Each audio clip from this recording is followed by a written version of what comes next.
Hey you guys, it's Teresa and welcome back to my channel. Today's video is going to be my July TBR. And yes, I am freaking out at how fast the months seem to have flown by. But at the same time, it doesn't feel that fast. It feels kind of slow and I don't know what's going on with my body clock. But let's just get into it. So the first book on my TBR is one that I have already, I'm almost done with it, and that's because I started it late June because I had nothing else to read and I needed something to pass the time while I was waiting everywhere, and that is Carry On by Rainbow Rowell. This is kind of the spin-off novel to Fangirl by Rainbow Rowell that deals with the world that Kath writes fan fiction in. If you guys don't know, Carry On follows Simon Snow, who is the worst chosen hero ever. He kind of messes everything up that he tries. Not really that great, and even his roommate, who's a vampire and is completely evil, even agrees with him. I believe it's just a duology, but the second book's coming out soon. I finally picked up the first book, primarily because the cover is just more appealing to my beautiful eyes. But I am almost done. I think I am 450 pages in out of 500-ish. So I should be finishing this up really soon, but so far I am enjoying it. I really relate to Simon and the fact that he's just a complete moron, because I too am a moron. But at the same time, I relate to Penelope, or Penny, because she is eerily organized and her brain just kind of works more like mine. It's fine. But I will have a review of this probably at the end of the month. I'm also healing from a really quick cold. So if I sound a little congested, or if my throat's starting to get really scratchy really quickly, it's because of that. But the next book on this TBR is actually a reread, and that's because the sequel comes out in August, and that is Of Fire and Stars by Audrey Coulthurst. I have a review of this, but I think that it's a little outdated for me. But anyway, this is essentially a female-female romance where the princess who is betrothed to the prince ends up falling in love with the prince's sister. And that's all I can really say. It's a popular book on BookTube and kind of everywhere else. So I feel like I can say that much and not spoil anything, or if you guys haven't read it or heard about it, you do now. But that's all you really need to know. I am excited for the sequel to come out. I wasn't a huge fan of the prequel, but that's because I feel like we got a lot of information in one little go in terms of that. But I want to see. It's been a long time since I've read this book. It's probably 2 or 3 years. So I'm very content in rereading this by the end of August, or the end of July, I mean, and then know what happens at the beginning of August when the book comes out. And I don't know when the book comes out. Probably nowhere near the end of July, because that's just my luck. But one can hope. The next book is actually an adult fantasy, and there's a lot of fantasy in this month for some reason, and I don't know why. And that is Practical Magic by Alice Hoffman. Like I said, this is an adult urban fantasy, I believe, and it does follow kind of the movie plot where we have two sisters where the Owen sisters have been blamed for everything, and there's a curse, and now these two sisters are kind of the key to breaking said curse. And I did not know that this was a book. I religiously watch the movie any chance I get that it pops back up on Netflix or on Hulu, and I did not know it was a book until now. And now that I know, I am super excited to be picking this up. I bought this back a while ago, so hopefully I enjoy this book as much as I enjoy the movie. But unfortunately, when you watch the movie before you watch the book, some of the things from the movie carry on into the book. So I'm really hoping if I just kind of go from a dry spell and not rewatch the movie for a long time, I won't have images of the movie imprinted into my mind while I read this book. But I will definitely be going ahead and reading this book and then rewatching the movie, because I am just trash like that for Sandra Bullock and Nicole Kidman. I mean the storyline. The next book is another adult fantasy novel, and that is A Darker Shade of Magic by V.E. Schwab. This is my first V.E. Schwab novel. I have heard so many things about her writing and her writing style.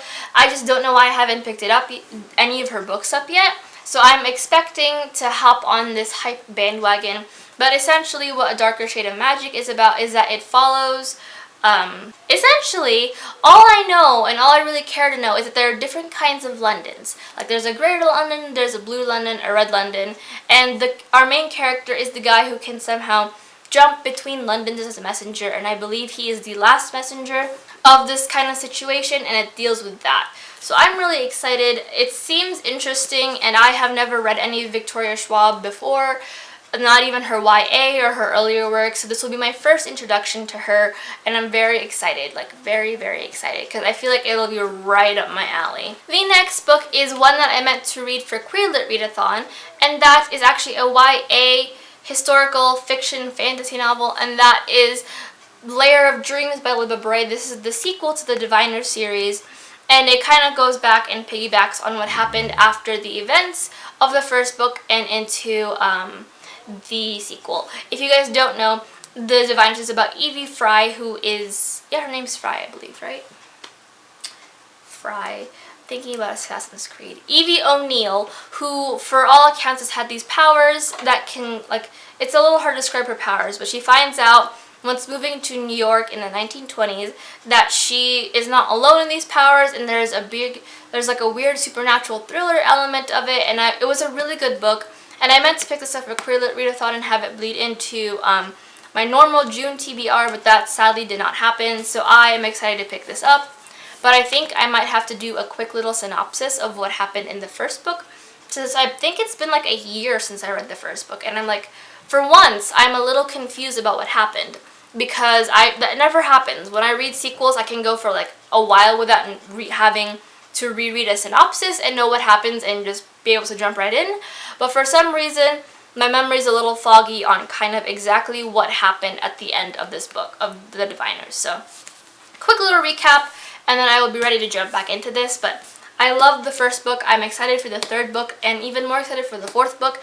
But if we get a rebrand of the covers again, I will never be able to forgive myself, because then they will be completely different covers, which I mean. And the last book is actually, I think it's a children's book. Who knows with this author? But that is The Graveyard Book by Neil Gaiman. I don't know a ton about this. I've been trying to read more Neil Gaiman because I love his work when I do read it. But essentially, this is supposed to be a reimagining of The Jungle Book, but instead of it's in a graveyard. So I'm assuming it is some form a children's book. However, having read Stardust and Coraline, and since those are considered like children's novels, like Stardust had a bit of like darker tones to the book, and Coraline, you all know Coraline. So I'm assuming it's going to be in the same vein of that. So I am hesitant to directly name it like children's book. But I'm excited, and this cover is absolutely gorgeous, and I want the purple version, which is the Stardust version. So like that'll probably be popping up in a haul in the next like couple months, but it's fine.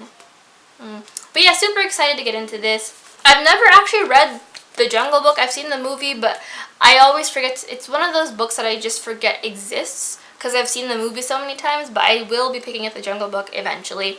But right now, The Graveyard Book, because everyone says it's such a good book, and I just, can't not read more Neil Gaiman. But that is it for my July TBR. Kind of, like, it's a semi-short and semi-long list. I feel like I can breeze through 6 books pretty easily in a month, but sometimes things pop up. I want to read other books, or my Libby, like, on hold stuff pops back in. So we'll see, we will see. What are you guys reading for July? If you guys are reading any of these books, please let me know, and maybe, like, we can line up when we're reading, and like I can scream to you about the books about what's going on. Or if you have read these books, just let me know so I can scream to you about the books that was going on. But yeah, until next time, all my social media links will be down below, and you guys can find me everywhere else if you want to chat or however. But until then, like, subscribe. I upload twice a week, and I'll talk to you guys in my next video. Bye!